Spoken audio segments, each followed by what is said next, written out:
Tell me it's a little loud. Welcome to another edition of Drugs, Crime, and Politics, brought to you by the Drug Policy Forum of Texas. Good evening. I'm your host, Buford Terrell. With me tonight is my colleague, Clay Jones. Good evening. How are you doing tonight? I'm doing great. I've been seeing all these great things that are happening all around us. Okay. And it's nothing but to be excited about. Well, great. Like what has got you so excited? How about the conference in Mexico City in December? I think it was December 9th or 10th?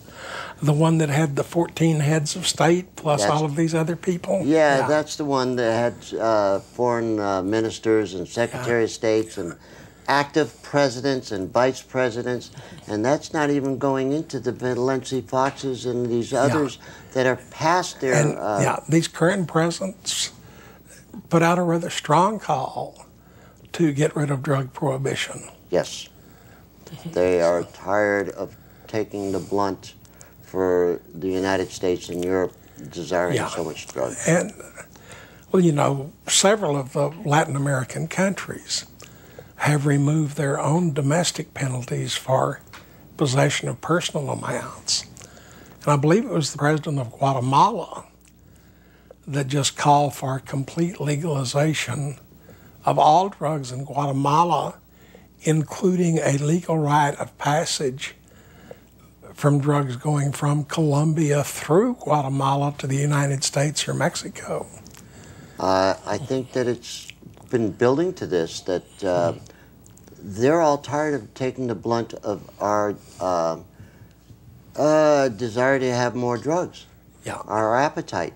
All the South American countries, Central American countries, have been suffering with interdiction, with Roundup being sprayed on their forests. And their people. And their people, giving them cancer. The fish are bad. The salamanders are bad in those areas. It's saying that we're hurting the economy. Well, in places, particularly in Colombia, where the United States really ruthlessly went into herbicide spraying, it was not only killing coca plants, but other alternative plants as well, like coffee, corn. Yes. Roundup doesn't discriminate if it's a vegetable. No, it. You're talking to a farm boy from the cotton growing area. I know Roundup. No, it's just one thing happening right after another. Yeah. I was prepared to tell us all about Sweden, but we just found out that's not so. Well, you know, I'm not so sure about what is and isn't so. Now, the story, as I heard it, had a very misleading headline that Sweden had legalized medical marijuana. But the meat of the story was that their equivalent of the FDA had approved Sativex for multiple sclerosis. And Sativex is a whole plant extract from marijuana.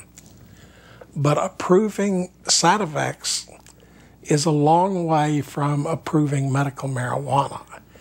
And the story you found that debunked it and said that it was a hoax talked about the medical marijuana side. Right. So I'm still not sure what the status of Sativex is in Sweden. Sativex has been approved. Okay. And I guess whoever was writing those stories before was saying, jumped a little bit far. This is real marijuana extract.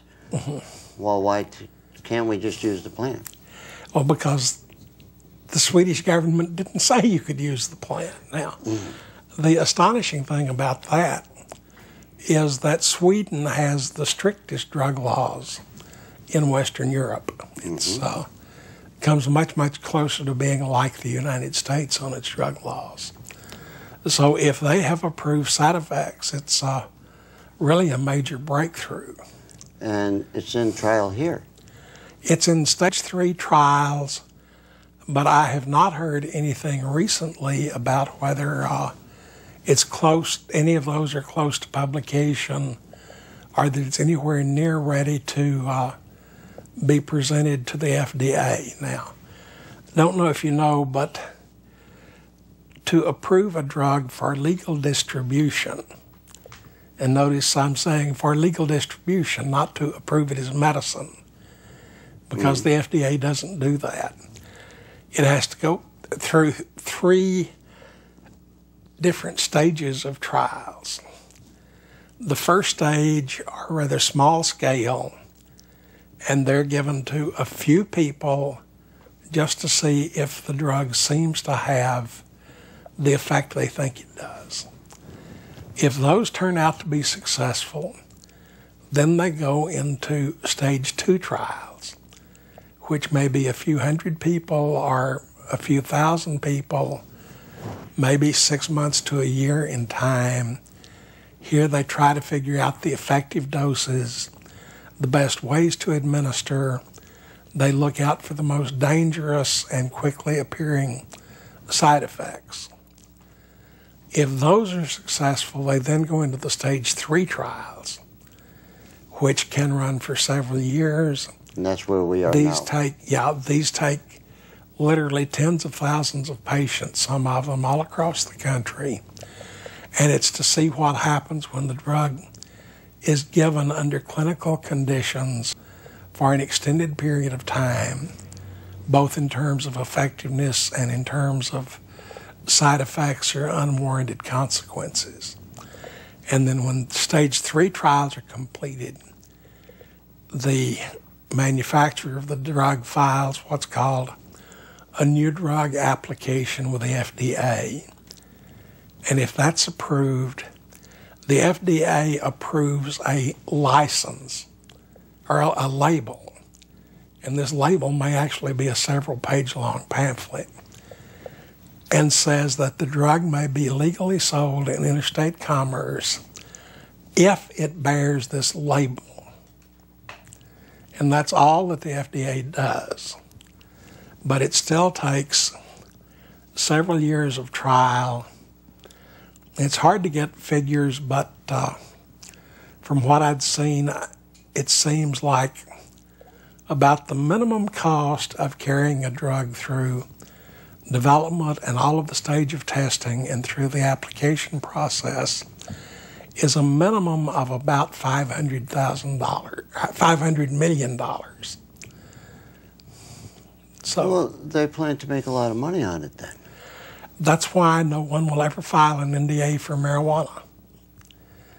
It's only done for drugs for which the person wanting the permit has a patent on it so that they have an absolute monopoly on sale of it for many years.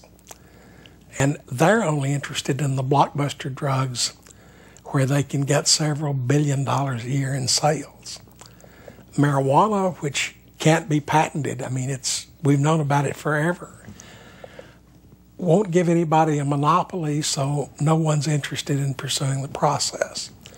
Side effects, which is a patented process and whose labeling in the licensing in the countries where it is licensed requires that they use only one strain of marijuana, which is grown only in GW Pharmaceuticals' own greenhouses, and which must be sold only in a patented aerosol for which GW owns the patent.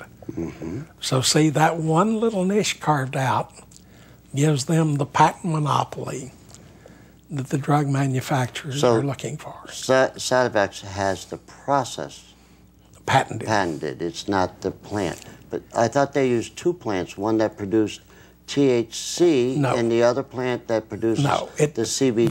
They have, actually, I think it's a crossbreed that they have developed.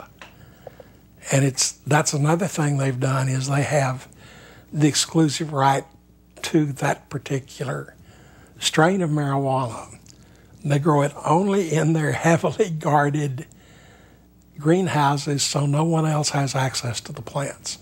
They must have awful big greenhouses if they're supplying different countries with this product? Not really. A few tens of acres is probably enough. Okay. I mean, it doesn't take, if you were to take medical marijuana off the shelf in California and distill it down to a liquid extract, it only takes a few drops to run a whole inhaler for a long time. If you, for instance, one of the pills I take for something or other, the dosage in it is 0.5 milligrams. Mm-hmm. And do you know how little bitty a bit of something that is? Oh, yes. So a whole lot of marijuana, or a whole lot of marijuana medicine, could probably be produced from not that many marijuana plants. Well, then here's another thing I'm excited about. I'm excited about the states that are putting in legislation for medical marijuana, decriminalization. There seems like there's a surge of it going on. Yeah, now the thing is, how many of those will make it through, I don't know. My own guess is that either Washington, probably Washington, but either Washington, California, or Colorado will actually pass a referendum removing the laws, state laws against marijuana in general. Yep. Probably there will be at least one state to pass a medical marijuana law. So I think, yeah, there's going to be some real movement this election. Oh, yeah. Let's bring it close to home and look at a film clip of something that happened here in Houston. Okay.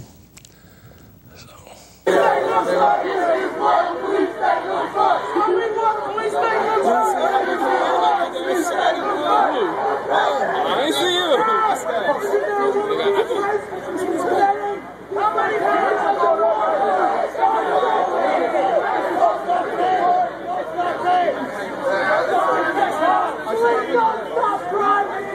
Sir, I'm with the press. Statements here. Right, the one time we should have been here.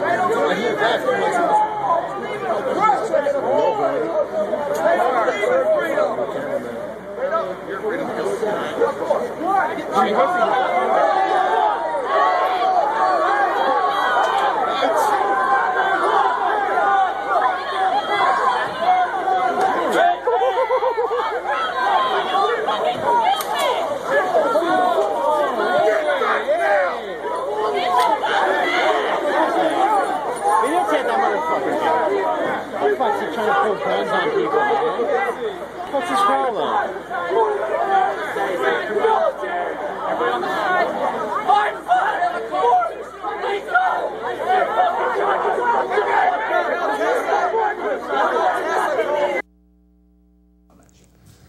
Okay. Well, those were some tapes from the Freethinker meeting here in Houston over the weekend. And it's not the only police behaving badly clip that we have seen. Several of them recently. Some here in Houston. We had the one 2 weeks ago about the woman who was beaten rather severely because she had the temerity to make a video of her husband being beaten by the police. We have some of the problems with the Occupy Houston crowd. We've seen the tapes from Occupy all over the country. The first one of these amateur videotapes I can recall having seen was the Rodney King beating in California. You would think by now The police would have learned that whenever they're in public, someone is going to point a video camera at them. And I'll go further and say, everyone in this country has the right to observe what the police are doing. They have the right to record it, and they have the free speech right to show that recording wherever they desire. Now, they do not have the right to threaten the police. They don't have the right to physically interfere with a policeman lawfully carrying out his obligations. But someone needs to take the police in hand and give them some rather strict training to the effect that whatever they're doing, somebody's going to make a recording of it, and it's going to show up on YouTube or Facebook or the local news. And the police better learn to live with it. Now, I've got a question. And this is something I honestly don't know the answer to. So I hope someone out there knows more about this than I do and can help us out. And remember, this is your show. Please call us with any comments or questions. We'll put you on the air. Anytime you take a group of men, and I'm saying men here on purpose, and put them in a high-stress, high-energy, adrenaline-charged situation, they're going to react emotionally. If we look at well-designed organizations, they take this into account. Firemen always act as teams. When a truck is dispatched to a site, there is a leader of that team and tactical command. If you turn in a second alarm and more trucks are sent, the fire department also sends a high-ranking tactical officer, and he is in command.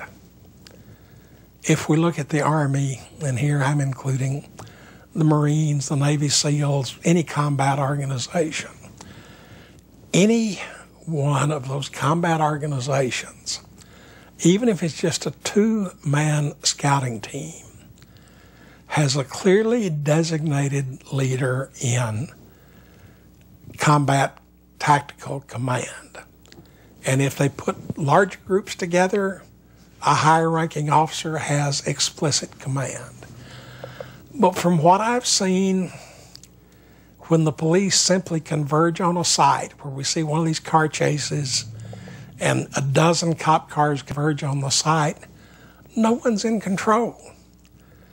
And a group of excited men with lots of adrenaline and no one in control is a mob. So the question I want to ask, and that I don't know about, is how does a modern police force assign tactical command to a situation like that?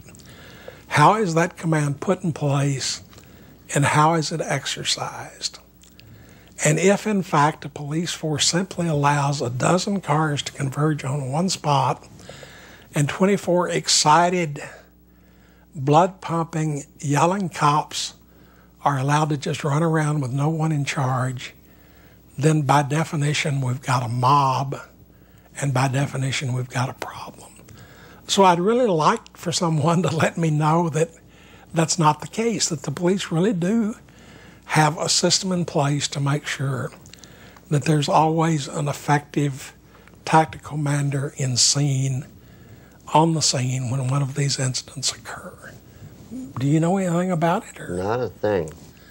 But doesn't it look that way to you, that they just show up and they're a mob? They just show up and they're a mob. They get all these people just going in different directions. Yeah. And in some cases, like as I say, the Rodney King tape is a classic. That one's pretty much obvious. That was just, what, 5 or 6 guys with billy clubs jumping on this guy and stomping and kicking and hitting him, and no one was in control. So I would hope we've learned something since then and are doing something about it. And I might also add that one of the old friends of this show, Ray Hill, is, it looks like, in the process of having to repeat an old argument that he's already won once. 20 years or so ago, Ray was arrested for asking questions of a police officer when the police officer was in a street confrontation with someone else. He arrested Ray for interfering with the police. Ray took it all the way to the Supreme Court. The Supreme Court said that as a citizen he had a perfect right to be there, to observe, and even to ask what was going on. Well, about a couple of months ago, Ray had heard that the police were conducting a raid on a gentleman's club here in the city. He went there expressly for the purpose of observing that raid and maybe asking some questions. He was arrested at the scene. Do you remember what the charge actually was? No, I don't. But it was something between interfering with a police officer and spitting on the sidewalk. Those charges are still pending. I hope Ray doesn't have to take them all the way to the Supreme Court again.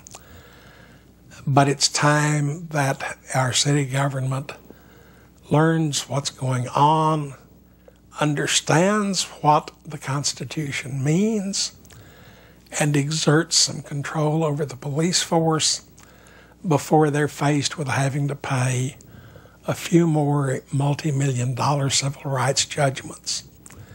And that could be coming. So I guess Ray might get a little richer after all. Well, I doubt that Ray got anything out of that first case. He's not exactly the dollar-chasing kind. But he does stand up for what he believes for.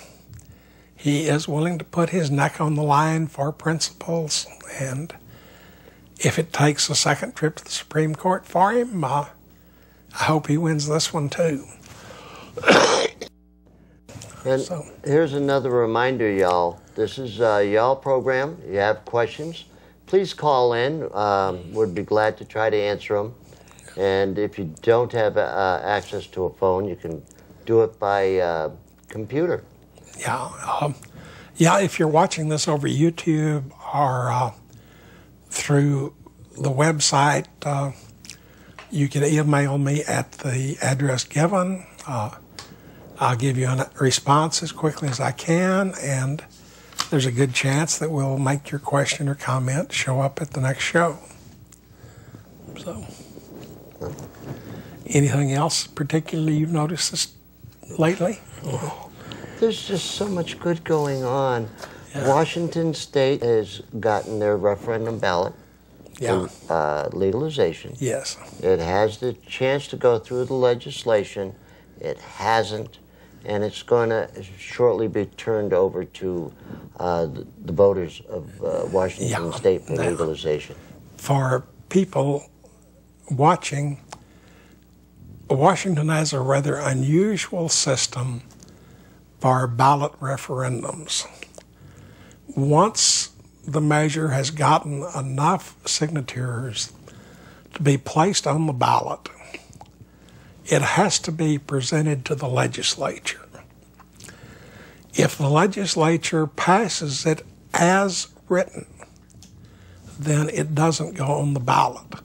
Otherwise, it goes on the ballot. Hello, caller, you're on the air. Hi, I'm Sandra. I'm a community activist. Yes. And it was brought to my attention a couple of weeks ago that a civic club president encountered the same position that the gentleman Ray encountered. The police was looking for a suspect in the Sunnyside area around Reed Road and Cullen area. Okay. And they were asking people, did they see a suspect, gave the description, gave the color of the T-shirt that the young man had on.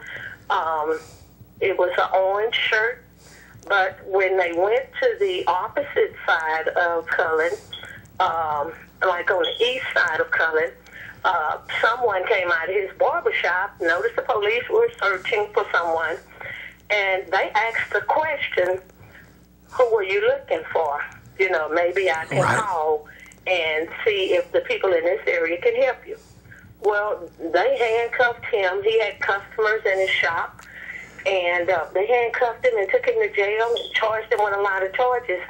And I'm just happy that I turned on this station and noticed that you all had some positive results to occur, you know, after the incident happened to Ray. And so I was just wondering, is there some way that I can get the other young man who has had the same encounter in touch with the person, Ray, that you mentioned? Okay. Ray, I guess Ray still got his TV show, his radio show in Pacifica, doesn't he? I don't believe that he stopped that. Okay. But he turned it over to someone else. I would say that you need to suggest to the barber that got arrested that he wants to talk to a good civil rights lawyer and discuss any remedies he may have. From what you have told me, and without having been there and seen what actually went on, it sounds to me like there's at least the possibility that we have a civil rights violation, and there are several good local civil rights organizations that might be able to help here. Going to the ACLU of Texas website might give you some phone numbers, several possible things you could try. But the easiest way to get towards Ray Hill would be listen to the Friday night program at 9 o'clock on KPFT, the prison program. Okay, the prison. And they do take phone calls. Yeah, and that's Ray's old show, and they could probably get in touch with him. But I would, you know, if you don't stand up and fight for your own rights, you lose them. You lose them.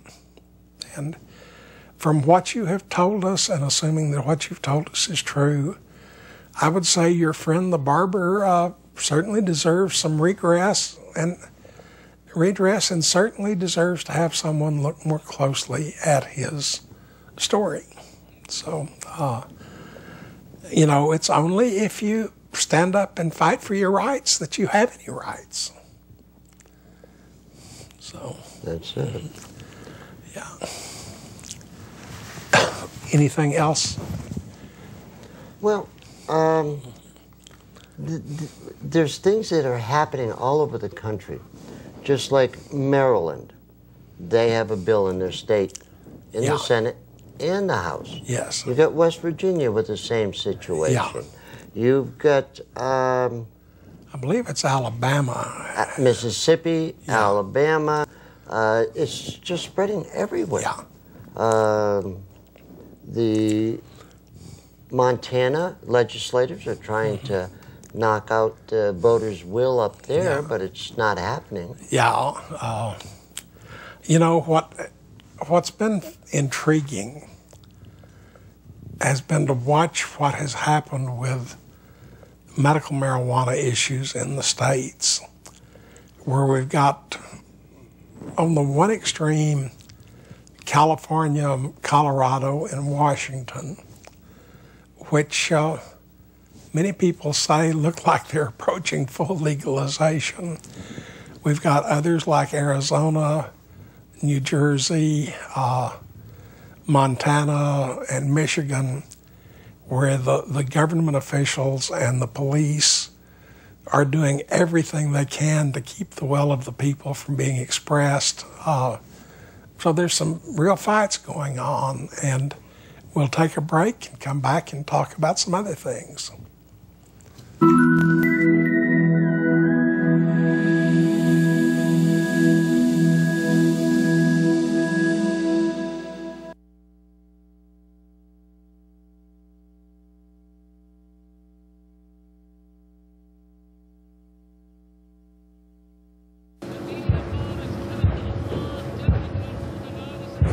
Okay. Assalamu alaikum, infidels. My name is Aslan. Many years passed since we, the Taliban, destroyed your towers in New York City. You started a war against us, the Talibans, but you could not uproot us. And you know why? Because we have the opium. The United Nations says Afghanistan produced the 90% of the world's heroin supply.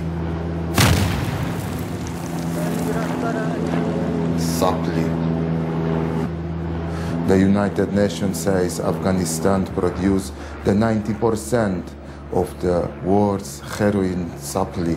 We buy the opium for $300 from the Afghan farmers, but we can sell it for 16,000 US dollars to the European traffickers. From that money, we can buy weapons against the great Satan USA. We have to say thanks to the United Nations for keeping illegal the opium. Do you understand? Drug prohibition is a great thing, makes us rich and allow us to buy guns. Thanks to the United Nations, thanks to the prohibition.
Crime and politics. Before we get back to the more current news, I thought I would give this week's book review. Tonight we have John Grillo's El Narco. John, even if he doesn't know how to spell his name, is a freelance reporter, originally British, now primarily in the United States. This is probably the best organized and most thoroughly researched look at the history and dynamics of the drug cartels in Mexico to the present day. And he's also a good writer, so it's a fascinating story to read. But El Narco by Grillo probably comes as near allowing you to put some sense on what you're hearing out of Mexico than anything else I have run into. So it's well worth spending some time in reading it. And while we're talking about Mexico and drugs, we might mention that the entire Juarez police force has been uprooted from their homes and are now being lodged in hotels because it is too dangerous to allow them in their own homes where the cartel and their gunmen can get to them. So it really becomes a question of who's running the city there. Nobody. But, you know, speaking of Mexico, we've got, what, approximately 47,000 people killed in the last 5.5 years? That's pretty close, yeah. How many did we have killed in Vietnam? 55? Around 50,000 plus, yeah. 55,000? Yeah. And this is in half the time. These aren't in combat situations. These are walking down the street situations. Well, 47,000 people is... I'm going to maybe question your saying this is not a combat situation, because some of these involve rather large-scale shootouts between gangs of armed men. They involve use of explosives in attack-like situations. It's a strange mix of everything from two-person duels of honor to outright associations to suicide bomb terrorist attacks to all-out warfare. And then just slaughtering people with a chainsaw and cutting their heads off and all this other stuff. It's a real war down there, and the general population is right in the middle of it. Yes, yes.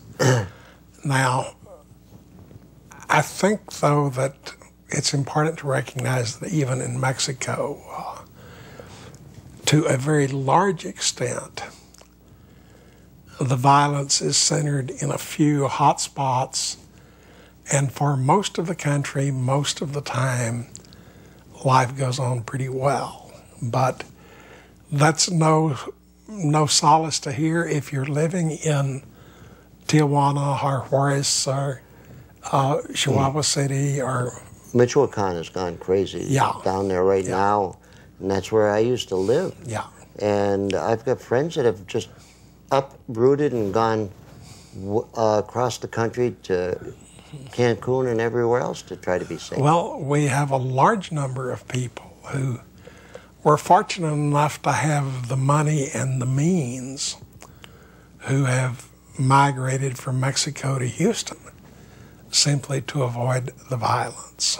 So, and I think something else that's important to point out, that like most of other situations like this, whether it's the suicide bombers in Afghanistan or Iraq, whether it's the cartel violence in Mexico, whether it's the gang shootouts in Chicago, it's the poor, the disenfranchised, the underprivileged that bear almost all of the brunt of the pain and the suffering that goes with this. Yes. It's not the kind of thing someone with the money of a Mitt Romney doesn't have to worry about stepping out of his front door and running into a Sicario from the Gulf Cartel. He, unfortunately, for the rest of us, is in a situation that isolates him from the rough edges of life for most people. And if you look at the United States as a whole, and I don't care if you're talking about Chicago or Los Angeles or Harlem or District of Columbia or Houston,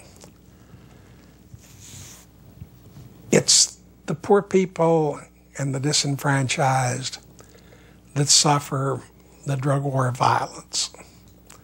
You don't have drug shootouts in River Oaks.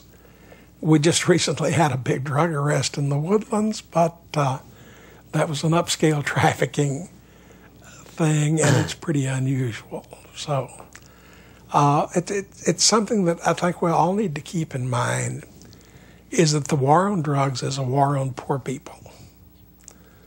And they're the ones that can least afford to protect themselves or to recover from the damage. Every time I see a politician laugh about what we want out of the drug war, to me, they're laughing at people that are sick and that are dying. That's okay. He's just going to make anyone that wants welfare or unemployment benefits to piss in a jar. That solves the whole problem. Well, Florida right now is going to this drug testing extremes. Not anymore. Federal court shut theirs down. They're no longer going to test state employees? State employees, I don't know, but that was ruled unconstitutional 20 years or more ago. Someone in Louisiana passed a law requiring all candidates for public office had to take a drug test. Mm-hmm. Someone complained, and the federal court said that this was an unconstitutional general search, and that where there was no probable cause or even reasonable suspicion, the government could not demand that a candidate for public office provide a urine sample for drug testing. And what we forget, that even in schools, the court has limited the ability of schools to do drug testing to situations involving athletic teams, extracurricular activities, and driving cars to or from campuses. It's still unconstitutional for a school system to simply require that every 6-year-old going to school make pee-pee in a glass jug for the principal. It's just gotten out of control. Yeah. But looking at it, when the enforcement goes to the ridiculous extremes of making welfare recipients piss in a jar, what it tells me is that the drug warriors know that they've lost and they're just getting desperate. They're no longer rationally trying to enforce the law. They're taking wild swings, and you've all seen someone in a junior high school fight that just grits his teeth, closes his eyes, and starts flailing around both arms wildly. Yep. You know he's going to lose the fight, that he doesn't know what he's doing. And to me, that's exactly what the drug warriors look like these days. Yes. It seems to me that they're just jumping at different straws. They're not prosecuting any of the busts that they're doing out there in the West Coast or Colorado. No. Those are what I would call ad terrorum raids. That they're for the purpose of creating terror, not for the purpose of creating laws. They want people afraid that if they so much as look at a marijuana flower head, they're going to get busted by the DEA and they're going to have their house torn up. They know they can't put everyone in California that smokes a little weed in jail. What they're hoping is that by inviting the TV cameras along on a few raids where they literally tear someone's house to pieces, that they'll scare people into ditching their weed. But it doesn't work. No, it doesn't. It doesn't seem to be slowing down at all. Yeah.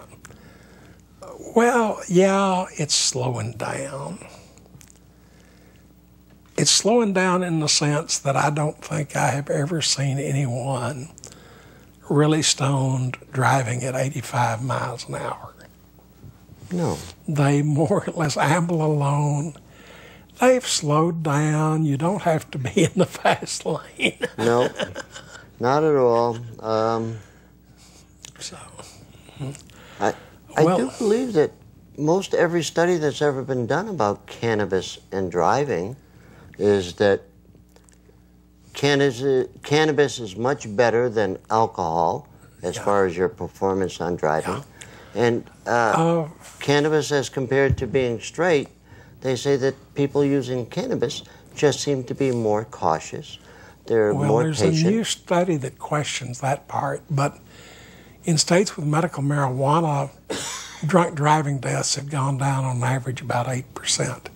Let's take a break and be back in a minute.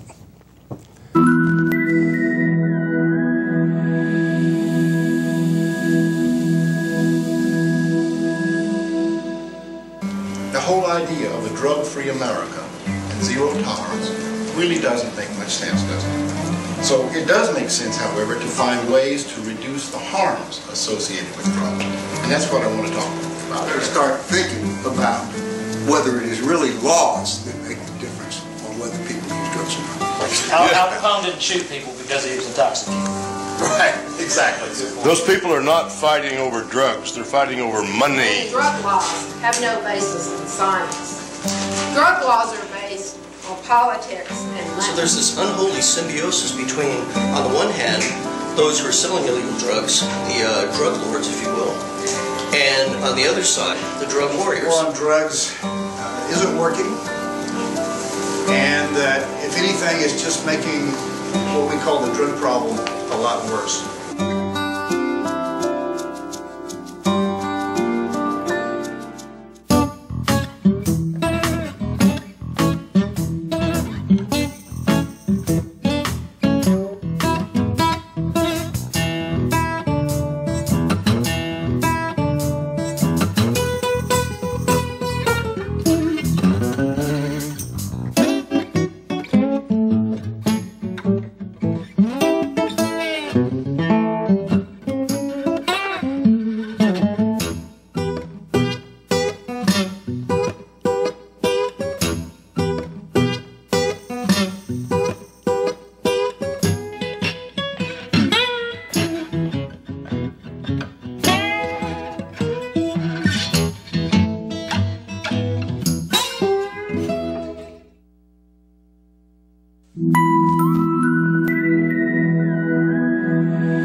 Welcome back to Drugs, Crime, and Politics.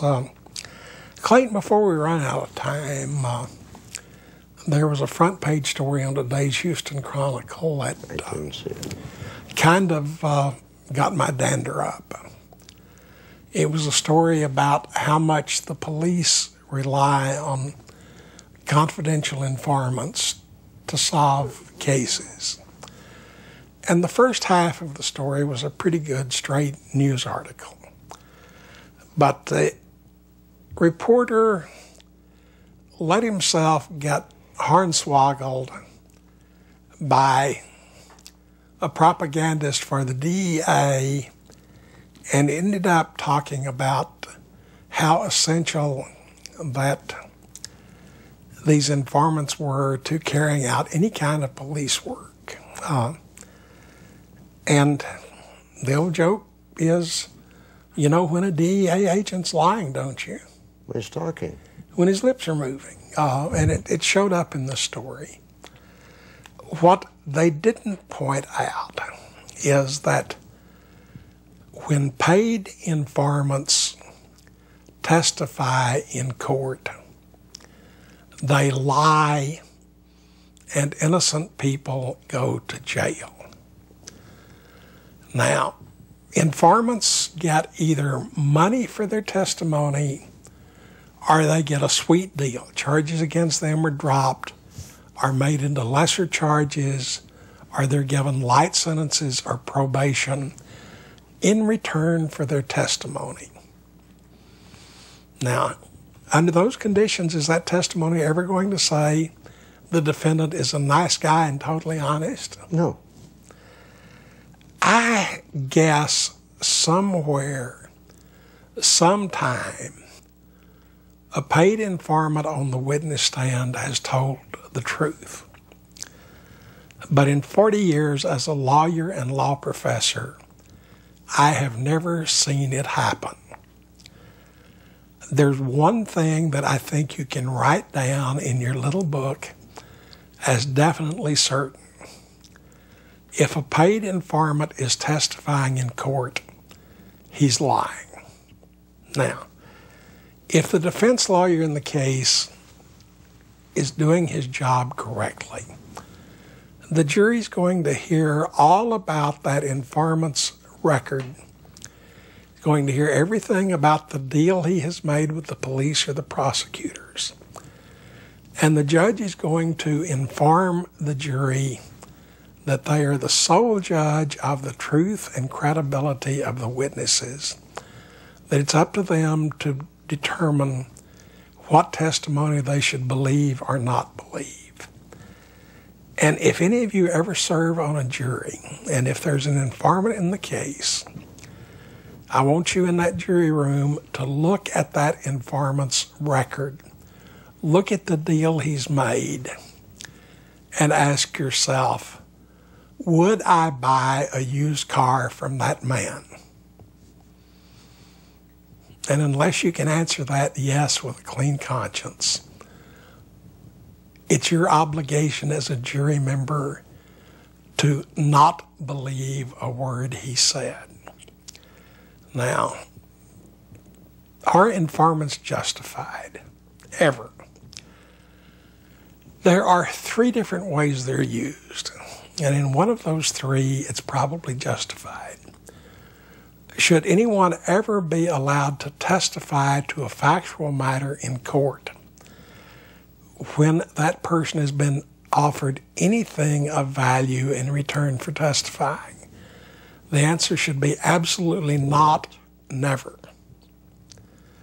That's one example. Example 2 of informants: should the police be able to use the threat of arrest and a charge to coerce someone into participating in a string or set-up operation to catch a bad guy in the act? This one, never if it involves a minor. Never unless the person has been allowed to consult with a lawyer and get advice first. There have been too many cases like the sting that went bad in North Houston a month or so ago, where the snitch got killed when one gang tried to hold up a shipment of another gang. So in those cases should be very, very limited and very carefully controlled. The third case, police get information from informants. They give them something in exchange for it. The police then use this information as a lead to conduct good investigation, track down legitimate, admissible, probative evidence, and that evidence is then introduced in trial. That kind of use of informants is probably allowable and should be continued. But never, never, never should a snitch be allowed to receive valuables in return for lying. Keep the snitches out of the courthouse. I need to remind you that Houston Normal meets this Thursday. I believe that's probably at the West Gray Cafeteria. Is that right? Yes. 7 or 7:30? 7:30. 7:30. Okay. So if any of you want to find out what Normal is doing, that's the time and place to show up. West Gray Cafe this coming Thursday. We have, we'll all try to get there about 6:30, have a little something to eat, and we all kind of talk and do a little convincing back and forth and see what's going on. And it'll give you a chance to meet some of the people that are behind the cameras on the show as well. So. Right. Anything else that's... You know, the police seem to have gone nuts in the last few weeks. There's been raids that haven't taken place very well because one of the police officers that knows goes and warns people that they're going to be raided. all this seems to be being done in the name of money or drug addiction itself. We had one police officer that was stealing crystal meth from the evidence room to give to his wife. And forgive me while I yawn. That's been going on at least 100 years, and it's so commonplace. It's happening with the corruption that's involved all around with drugs. Yeah. I don't understand how they just keep going. Well, it's because no one has a memory any longer than a grasshopper's. You just said that, gee, it's horrible that this cop was stealing crystal meth and giving it to his wife. But you didn't even know enough to think that this is exactly what's been going on week in, week out, day after day, in every police force in the country, at least since alcohol was prohibited. The Baker Institute at Rice, before we run out of time, is having a big conference on the drug laws on March the 8th and 9th. That's at the Rice Institute. I'm sure that the Rice University, I'm sure the Baker Institute has a website that would have more information for any of you interested in a more academic approach to things. Right now, as far as politics is concerned, we might point out that President Obama did not answer the top question on his YouTube page about questions he would answer, which had to do with medical marijuana. We'll be back in 2 weeks. We both want to remind you that you are the bosses. The politicians are your hired hands. They're supposed to do what you tell them to, but they can't unless you tell them what it is. Stay in touch with your representatives, local, state, and federal.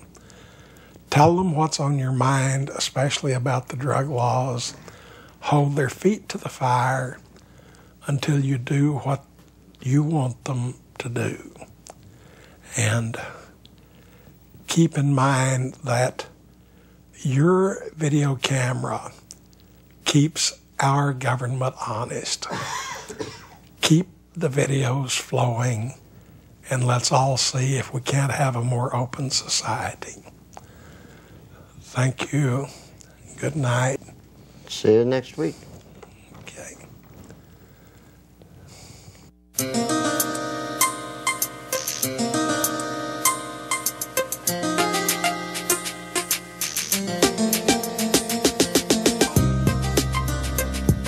We have these private prisons that have now hired lobbyists to go get minimum mandatory review. I began to understand that the 17 or the 19-year-old kid I had in the backseat of my police car was not a criminal at all. Remove the profit motive. If you remove the profit motive, you can do away with almost all these problems. And how do you do that? Simple. To end prohibition, which can only mean one thing. Legalize drugs. Legalize all drugs. If we really want to improve our urban neighborhoods, the most important thing that we could do, the single most important thing that we could do, is end the war on drugs.